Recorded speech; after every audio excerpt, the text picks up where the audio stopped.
The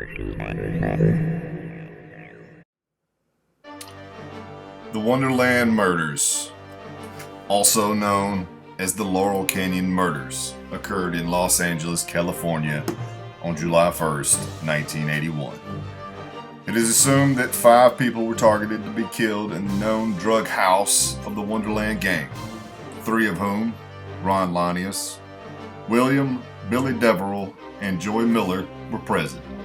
Lanius, Deverell, and Miller, along with the girlfriend of an accomplice, Barbara Richardson, died from extensive blunt force trauma injuries.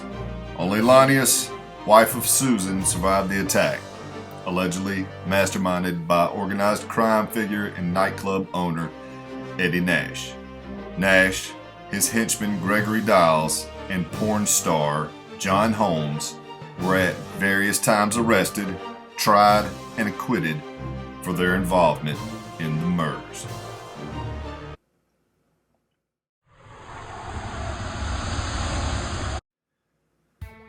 The Wonderland gang was centered on the occupants of a rented townhouse at 8763 Wonderland Avenue in the Laurel Canyon section of Los Angeles, California. Leader, Ronald Lee, Ron Lanius. Second in command, William Raymond Billy Deverell.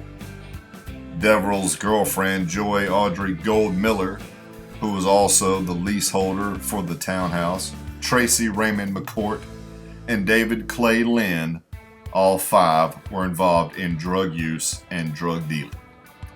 On June 29, 1981, Lanius, Deverell, Lynn, and McCourt committed a brutal home invasion and armed robbery at the home of Eddie Nash, a nightclub owner and organized crime figure. The incident resulted in Nash's bodyguard, Gregory DeWitt Diles, being shot and injured. Nash suspected that porn star John Holmes had been involved, as he had been at Nash's house 3 times on the morning of the attack, at which times Holmes left the sliding door open. Nash sent Diles to retrieve Holmes for questioning. Diles supposedly spotted Holmes walking around Hollywood wearing one of Nash's rings and brought him back. Scott Thorson, a former boyfriend of Liberace, who was in Nash's house to buy drugs, claimed he witnessed Holmes being tied to a chair and repeatedly punched, and his family threatened until he revealed the assailants' identities.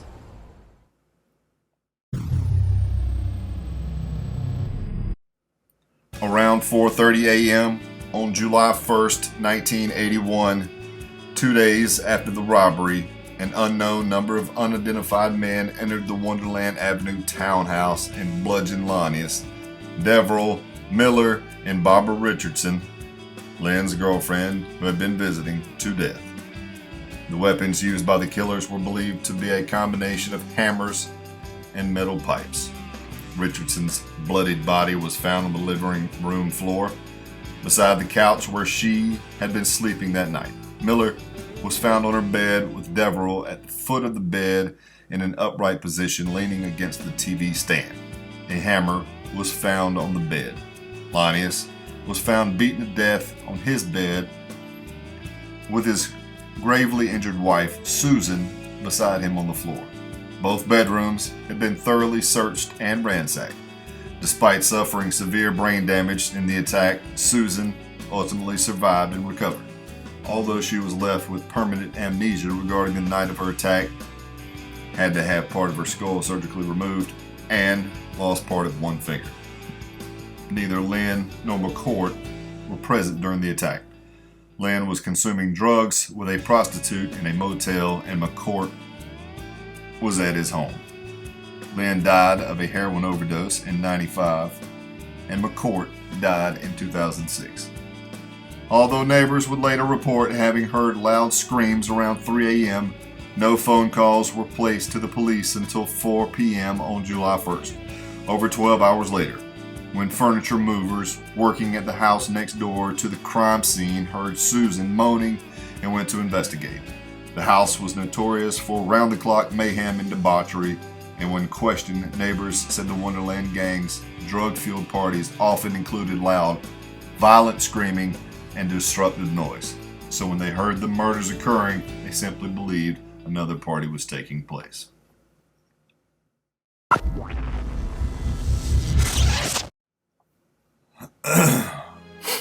Los Angeles Police Department detectives Tom Lang and Robert Souza led the murder investigation and searched Nash's home a few days after the crime.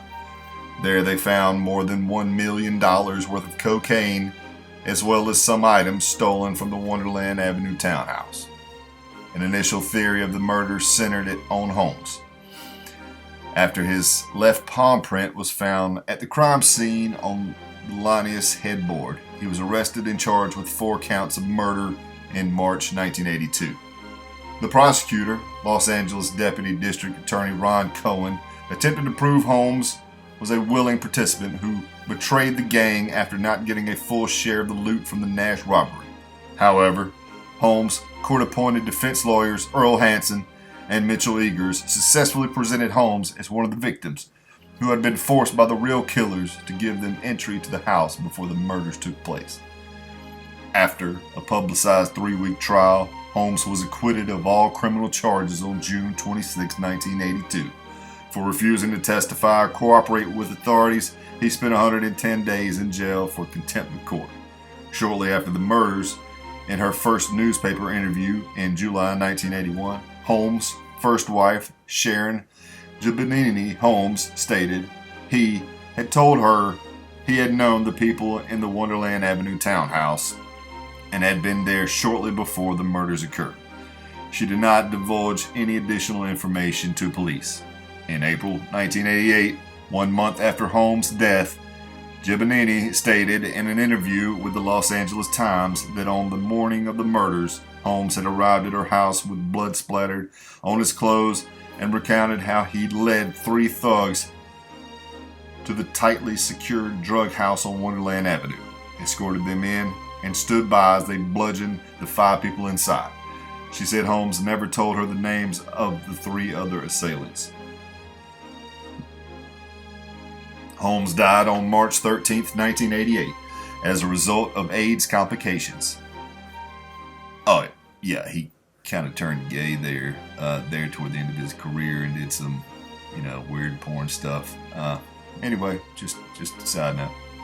1 month before he died, 2 LAPD detectives visited Holmes at the Veterans Administration Hospital where he was convalescing to question him about the murders. Nothing came out of the visit because Holmes was barely awake and his responses to their questions were incoherent. In 1990, Nash was charged in a California state court with having planned the murders, and Dials was charged as a participant. Thorson testified against them, but the trial ended with a hung jury vote of 11-1 for conviction. A second trial in 1991 ended in acquittal for both Nash and Dials. Dials died from liver failure in 1997. In 2000, after a 4-year joint investigation involving local and federal authorities, Nash was arrested, indicted on federal charges under the Racketeering, Influenced and Corrupt Organizations Act, or RICO, for running a drug trafficking and money laundering operation, conspiring to carry out the Wonderland murders, and bribing the sole holdout juror of his first trial. Nash, already in his 70s and suffering from emphysema and other ailments, agreed to a plea bargain in September 2001. He admitted to having bribed the lone holdout in his first trial with $50,000 and pleaded guilty to the RICO charges and to money laundering. He also admitted to having ordered his associates to retrieve stolen property from the Wonderland Avenue townhouse, which might have resulted in violence, including murder. Yet, he denied having planned the murders. In the end, Nash received a 4.5-year prison sentence and a $250,000 fine. So, these murders are supposedly unsolved, but what do you think? Did John Holmes have anything to do with this? Did Eddie Nash? They're still on record as of today, unsolved.